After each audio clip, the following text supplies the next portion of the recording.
blood supply to the lower limb. So we will be looking at the from the very beginning.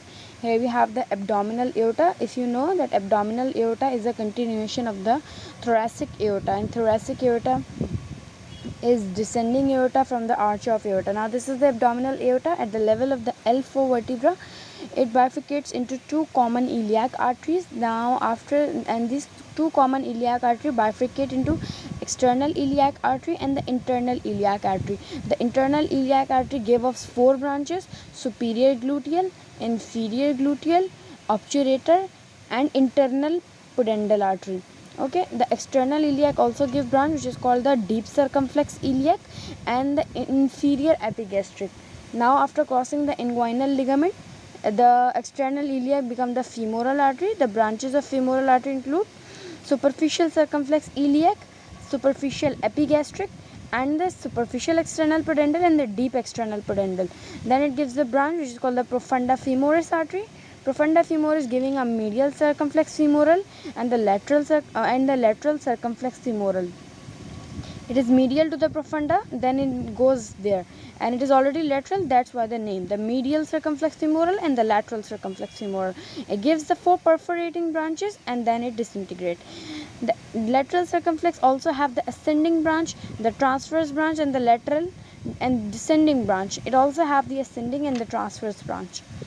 Now it is passing through the adductor hiatus subsartorial canal, or the adductor canals, or the Hunter canals, which is bound medially by the sartorius, laterally by the vastus medialis, and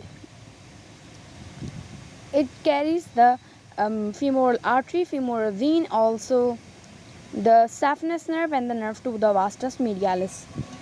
Okay, here we have the one more branch, which is the descending genicular branch, which will anastomose and take part in the genicular anastomosis around the knee joint. This descending genicular branch also giving two branches. One is the saphenous branch and the other is the articular branch. They will anastomose with the superior medial genicular and the inferior medial genicular. Now after passing through the adductor hiatus, the femoral become the popliteal artery.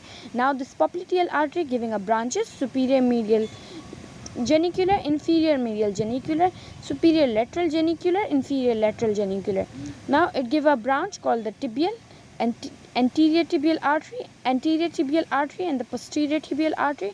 The anterior tibial artery pass through the interosseous membrane, and here it is the anterior tibial artery leaving a branch called to the lateral malleoli and the medial malleoli.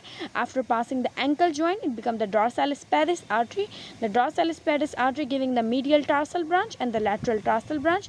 It also gives an arcuate arc, which will form an arc on the dorsum, and it terminates in the first web space.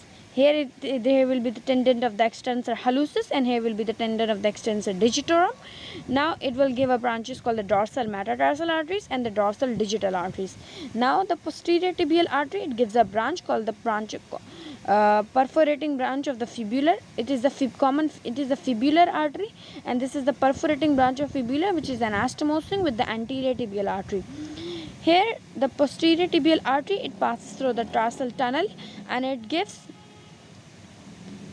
the medial plantar and the lateral plantar. The medial plantar also meet with the dorsalis pedis, and lateral plantar forms an arc and also meet with the dorsalis pedis artery.